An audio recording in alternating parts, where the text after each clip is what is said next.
Welcome, I am Advocate Bhagyashree Bhosle. In today's lecture, we shall see the different kinds of companies. Company is association of a many person who contribute money or a money's worth to a common stock and employ it for a common purpose. Company is an artificial person created by the law. Company is a legal entity. There are various kinds of companies as follows. First and important kinds of a company is a private company.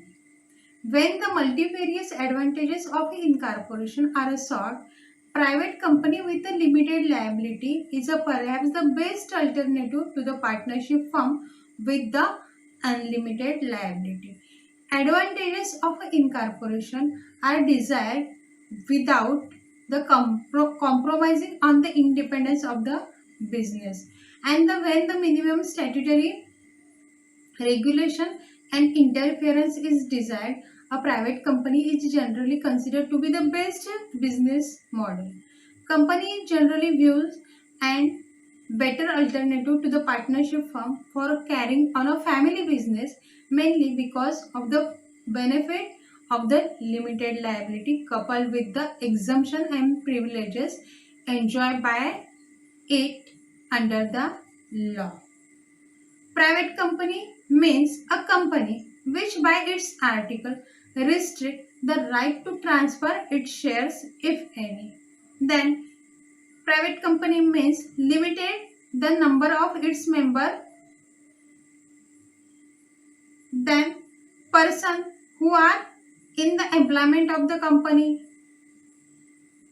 Person who having been formerly in the employment of the company, or person having been formerly in the employment of the company were member of the company while in that employment and have continued to be a member after the employment ceased. In this way, along with this provision, private company means prohibit any invitation to the public to subscribe for any shares in or a debenture of the company, provided that where two or more persons hold one or more share in a company jointly, they shall, for the purpose of this definition, to be treated as a single member. Then the another kind of a company is a public company, means a company which is not a private. Then we will see the private limited company is held by the few individuals privately having the separate legal entity. In this, its shareholder cannot trade publicly shares. Shareholders cannot sell their shares without the approval of other shares in a private company. It is a company which restricts the right of its member to transfer its shares, and it does not send the invitation to the public for a subscription of its share. The characteristics of the private limited company is as follows. Members. To start a company, a minimum number of two members are required and maximum number of 200 members as per the provision of the Companies Act. Limited liability. The liability of each member or shareholder is limited in a private limited company. It means that if a company faces a loss under any circumstances, then its shareholders are liable to sell their own assets for the payment. The personal individual assets of the shareholder are not at a risk. Then third important characteristic of the private limited company is the company keeps on existing in the eyes of the law even in case of a death, insolvency, the bankruptcy of any its member. This leads to the perpetual succession of the company. The life of the company keeps on existing forever. Then another important characteristic of the private limited company is the index of a member.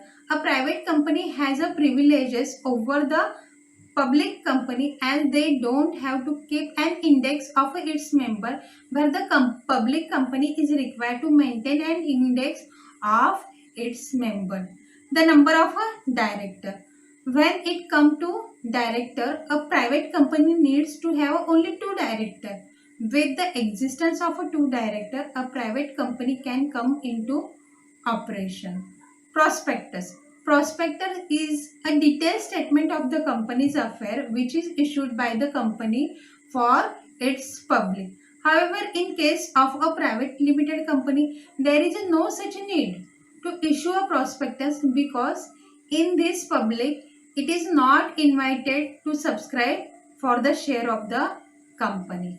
Name of the company. It is mandatory for all private companies to use the word private limited after its name. Private limited companies are also entitled to many exemptions that other type of a company are not generally entitled. To check out the exemptions private limited companies. In this case, if any private limited company does not follow any of the above mentioned characteristic, it ceases to be a private company. In this way, the private company is one of the important kind of a company in a company law. Then the second important kind of a company is the public limited company. We are going to tell you about the definition, characteristic of the public company. A limited company grants a limited liability to its owner and management. Being a public company allows a firm to sell the shares to investor.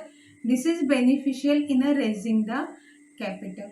A minimum of 3 directors are required for the establishment of a public limited company, and it has a more stringent regulatory requirement compared to the private limited company. Public limited company are those type of companies where a minimum number of a member is a 7 and maximum number of a director is a 3, and there is no cap of a maximum number of a member.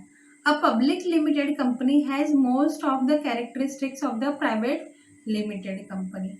A public limited company has all the advantages of a private limited company, and the ability to have any number of a member is in a transfer of a shareholding and more transparency. Identifying the marks of the public limited company are name, number of a member, share, formation, management, director and meeting, etc. Following are the some important characteristics of the company. Members.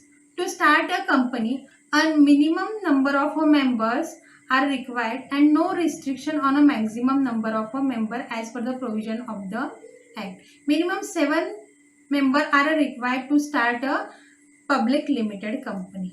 Limited liability is another important characteristic of the public limited company. The liability of each member of a shareholder is limited. It means that if a company faces a loss under any circumstances, then its shareholders are liable to sell their own assets for the payment. The personal individual asset of the shareholder are not at a risk.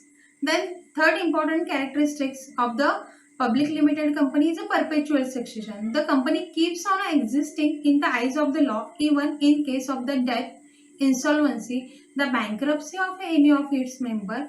This lead to the perpetual succession of the company. The life of the company keeps on existing forever. Index of members. A public company is required to maintain an index of its member, whereas the private company has a privilege over the public company as they don't have to keep an index of its member. Then the another important characteristic of the public limited company is a number of a director. When it comes to director, a public company needs to have only 3 directors. With the existing of a 3 director, a public company can come into operation. Then another important characteristic of the public limited company is a paid up capital. It must have a minimum paid up capital of rupees 5 lakh or such a higher amount which may be prescribed from a time to time. Prospectus. In case of the public limited company or a public company, a prospectus is a detailed statement of a company's affair which is issued by a company for its public. Thus, in case of the public limited company, there is a need to issue a prospectus. However, in case of the private limited company, public is not invited to subscribe for the share of the company. So, it is not necessary for the private company to issue the prospectus to the public. Then the another important characteristic of the public limited company is the minimum subscription. It is the amount to receive by the company which is 90% of a share issued within a certain period of time. If the company is not able to receive the 90% of the amount, then they cannot commence further business. In case of the private limited company share can be allotted to the public without receiving the minimum subscription. And last and important characteristics of the private limited company is a name. It is a mandatory for all public company to use the word limited after its name. Then we shall see the another kinds of a company, the kinds of a company on the basis of a liability. There are three important kinds of companies on the basis of the liability. Unlimited companies. According to Companies Act Section 2, subsection 292, unlimited company means a company not having any limit on the liability of its members, who stop the liability of a member extend to their private property as in case of a sole trader or a partnership firm. If it face of the company are insufficient to pay the liability in a full, the members will be required to pay an unlimited amount to meet the deficiency. Then the another kind of a company on the basis of a liability is a limited companies. Limited companies are the joint stock companies, the liability of its member of which for the debt of the company is limited by the statute. Then another company limited by the guarantee. It is one of the important kind of the company on the basis of a liability. Company limited by the guarantee. In this kind of a company having the liability of its member limited by the memorandum to such amount as the member may respectively undertake to contribute to the assets of the company in the event of its being owned up. For example, the companies and they generally form to promote the literature, sports, art, education and for the charitable purpose. All these companies are mainly the company limited by the guarantee. Then companies limited by the shares. Company limited by the shares means a company having the liability of its member limited by the memorandum to the amount if any unpaid on the shares.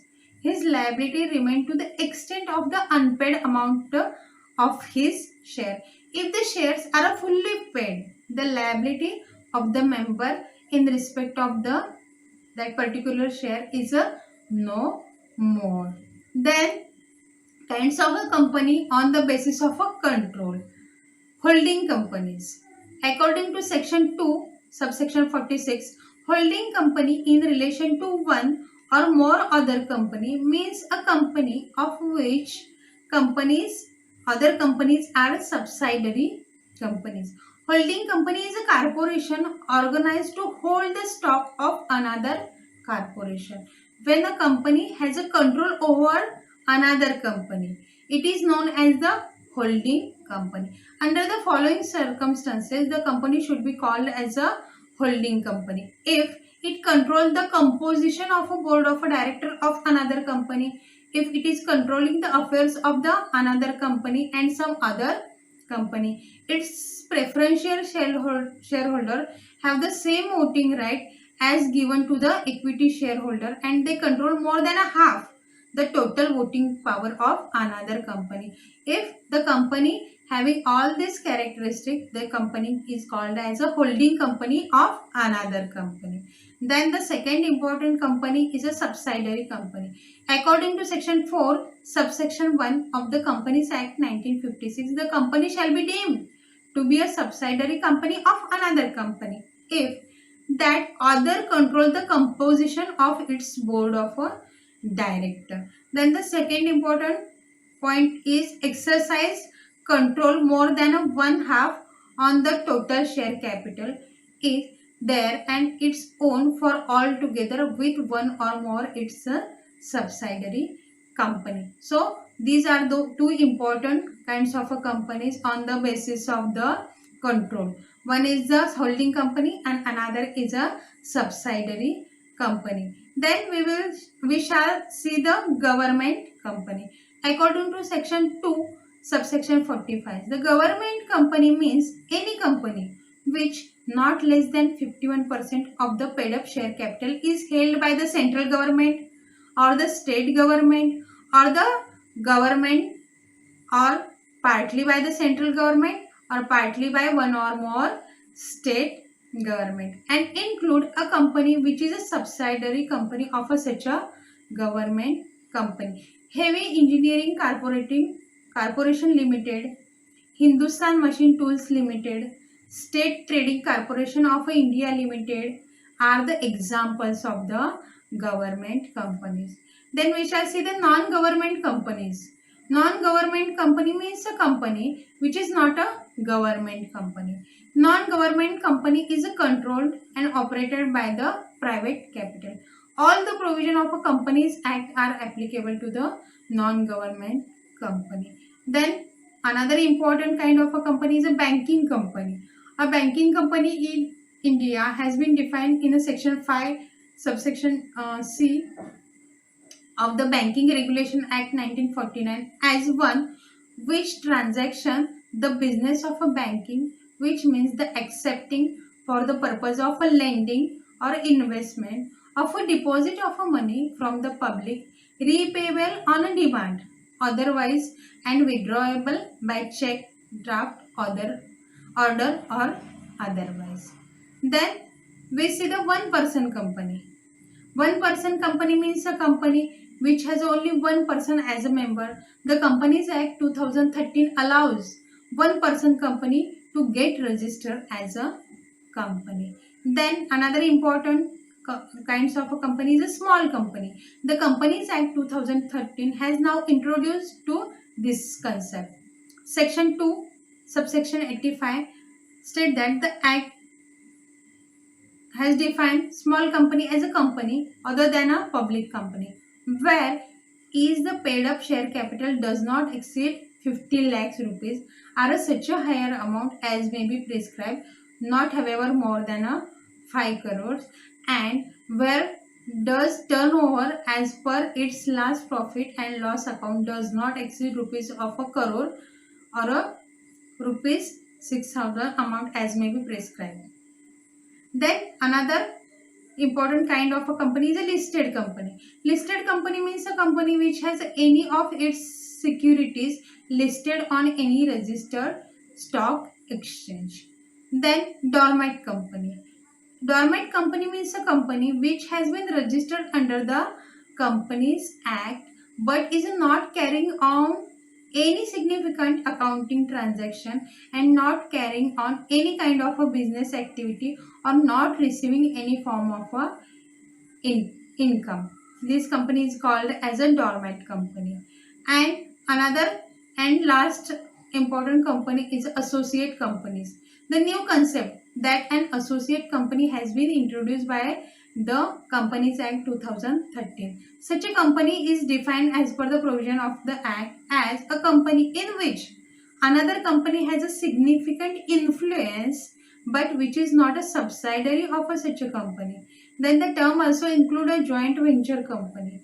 The expression significant influence is defined to mean a control at least more than 20% of a total share capital of a company or a control over its business decision and agreement between this company to effect the transaction. In this way, there are different kinds of a company as per the provision of a Companies Act.